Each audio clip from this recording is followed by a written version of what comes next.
Boa tarde, pessoal. O meu nome é Júlia Ribeiro e hoje irei apresentar o Planejamento Estratégico Situacional realizado na UBS Valentina Figueiredo, em Ribeirão Preto, pelos alunos do Centro Universitário Barão de Mauá, na matéria de Medicina da Família e Comunidade 3, com auxílio dos professores Soraya e Fábio. Primeiramente, cabe a nós entendermos por que é tão importante o planejamento em saúde pública. Então, na saúde, quase sempre pretende-se alcançar objetivos complexos de maneira conjunta entre os gestores do SUS e com a participação da sociedade civil. Para isso, não basta apenas planejar, deve-se também dispor-se de um método de planejamento, que seria esse, então, o planejamento estratégico situacional, que melhor atende os objetivos a serem conquistados. A aplicação do método de planejamento visa processar aqueles problemas que foram identificados no diagnóstico situacional e, a partir disso, então, elaborar um plano de ação para estabelecer intervenções sobre aquele problema que foi selecionado. Dessa forma, o primeiro passo para realizar o Planejamento Estratégico Situacional, ou PES, é fazer o diagnóstico situacional, e este é feito através da identificação de problemas. Então, foi realizada uma entrevista tanto com os funcionários e trabalhadores como os pacientes daquela unidade. E aqui nesse esquema, nós separamos aqueles problemas que nós observamos maior prevalência, ou seja, aqueles que foram citados com mais frequência. Então, temos, por exemplo, infraestrutura de trabalho dos agentes comunitários, falta de acesso à unidade, enchentes próximo à unidade, demora no agendamento de consultas e falta de farmácia na UBS. Tendo como base aqueles problemas que foram identificados na unidade, o segundo passo para continuarmos a elaboração do nosso plano de ação foi realizar a priorização desses problemas. Então, foi feita a seguinte tabela para classificá-los de acordo com a sua importância, urgência e capacidade de enfrentamento. A importância pode ser classificada como baixa, média ou alta. A urgência é classificada através de um valor de 0 a 10, sendo 0 o menos urgente e 10 o mais urgente. E a capacidade de enfrentamento pode ser classificada como dentro, fora e parcial.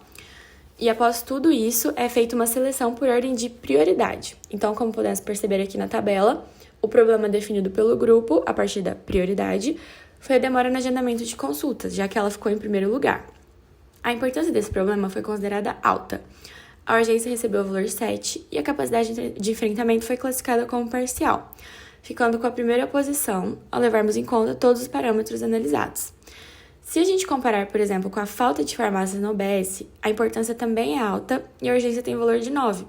Entretanto, a capacidade de enfrentamento é fora, já que essa é uma questão que depende muito da atuação do Estado, por meio da contratação de novos funcionários, que é feita através da realização de concursos públicos, da liberação de mais verbas e medicamentos e da construção de toda uma estrutura, uma farmácia realmente na unidade, o que torna a capacidade de enfrentamento fora, e então o problema fica na posição 3, não sendo classificado. Bom, agora que já sabemos qual problema foi selecionado, precisamos quantificá-lo e descrevê-lo. Então, dentre todos os problemas encontrados, a demora no agendamento de consultas foi uma reclamação recorrente entre os usuários. Ao consultar a recepcionista da unidade, foi relatado que apenas 70% dos pacientes comparecem às consultas previamente marcadas, sendo esse número ainda menor quando se trata de exames marcados. Tais dados comprovam o problema em questão e colocam em foco a necessidade de uma comunicação mais efetiva entre os usuários e os profissionais da unidade. O assunto em questão é de tamanho destaque que houve a criação do projeto de lei 4.431/20 para garantir a realização de consultas agendadas em até 15 dias, e além disso define o prazo de 60 dias para cirurgias eletivas. Após a descrição do problema, o próximo passo é entender a sua gênese, através da árvore explicativa, que nos ajuda a compreender o modo como um problema é produzido, identificando as suas causas, a relação entre elas e as consequências desse problema. Através da árvore explicativa apresentada, podemos perceber que algumas causas da demora no agendamento de consulta são falta de comunicação e logística dentro e fora da unidade, falta de investimento em saúde, o que causa a falta na distribuição de profissionais e recursos, sobrecarga de pacientes causada pela falta de profissionais, pacientes que desconhecem seus deveres. Isso tudo provoca o problema. Entretanto, o problema também acarreta certas consequências, tais como menor comparecimento de pacientes em consultas marcadas, desistência do agendamento de consultas, dificuldade na prevenção em saúde, desincentivo do uso da UBS, que também causa menor participação popular no SUS, e agravamento dos casos. Agora que compreendemos o modo como o problema foi produzido, é preciso enfrentar os problemas que estão causando esse problema principal, e para isso nós selecionamos os nós críticos. Nó crítico é um tipo de causa de um problema que, quando atacada, é capaz de impactar o problema principal, e efetivamente transformá-lo. Além disso, é algo sobre o qual eu posso intervir, ou seja, que está dentro do meu espaço de governabilidade. Então, nós trouxemos aqui 2 nós críticos: falta de comunicação e logística, dentro e fora da unidade, e pacientes que desconhecem os seus deveres. Eles, quando atacados, serão capazes efetivamente de mudar o problema principal. E para cada um deles será feito o desenho das operações. O desenho das operações tem como objetivo enfrentar e impactar as causas mais importantes, ou os nós críticos, do problema que foi selecionado. São conjuntos de ações que devem ser desenvolvidas durante a execução do plano de ação. Então, o primeiro desenho das operações diz respeito à falta de comunicação e logística, tanto dentro como fora da unidade. A operação ou projeto é melhorar ruídos de comunicação. Os resultados esperados são uma maior adesão e engajamento nas consultas por parte dos pacientes, assim como melhor remanejamento na marcação dessas consultas, facilitando o trabalho da equipe.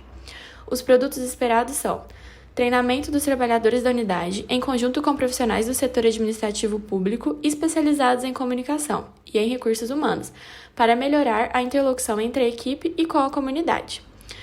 Alguns recursos são necessários para que isso seja feito, tais como organizacional, promover encontros e uma mobilização ampla da equipe para a realização das estratégias.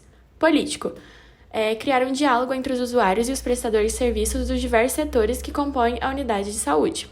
Cognitivo, delimitação e reconhecimento das falhas que requerem melhorias no que tange à comunicação. E financeiro, contratação de profissionais especializados na operação do projeto. O segundo desenho das operações trata daqueles pacientes que desconhecem seus deveres. Então, a operação ou projeto é a conscientização da comunidade sobre os deveres para com o sistema de saúde público. Os resultados esperados são otimização do atendimento ao usuário, de forma integral. Os produtos esperados são horizontalização das relações dos profissionais de saúde, agentes comunitários e a comunidade. Realização de campanhas educativas em sistemas de ensino, juntamente com o Ministério da Educação. E a disseminação de informações por meio do CRAS, o Centro de Referência de Assistência Social, conscientizando então a população distrita sobre os seus direitos e deveres. Alguns recursos também serão necessários, são esses: organizacional, mobilização de agentes comunitários, funcionários da educação e o CRAS, para instruir os usuários. Político, estabelecer uma comunicação efetiva e a distribuição de recursos entre os diferentes setores que realizarão o projeto. Cognitivo, reconhecer a falha informacional e disseminar o conhecimento. E financeiro, para aquisição de recursos que serão utilizados nas campanhas. Algumas dificuldades obtidas pelo grupo na realização do PES foram entender o conceito e a aplicação da intersetorialidade, saindo somente do âmbito da saúde, incluindo todos os setores da comunidade, que são extremamente importantes, como a comunicação e a educação. A elaboração de planos reais, praticáveis e cabíveis naquele momento, e não somente aqueles que são ideais. Diferenciar os conceitos do desenho das operações, como, por exemplo, político e financeiro, e etc. E os recursos necessários para que sejam aplicados e feitos. E, por fim, a elaboração da árvore explicativa de uma forma clara e coesa, sem confundir conceitos de causa com consequência. Para finalizar, agradeço a todos pela atenção. E os integrantes do grupo são Ana Laura Costa Vale, Ana Elisa Rodrigues Marques, Clara de Souza Ciampaglia, Fabrício Martins Pereira Filho, Júlia Beatriz Ribeiro, Marcos Jason Rodrigues Mendes, Maria Beatriz Santa Rosa e Marina Padalino Teixeira. Obrigada!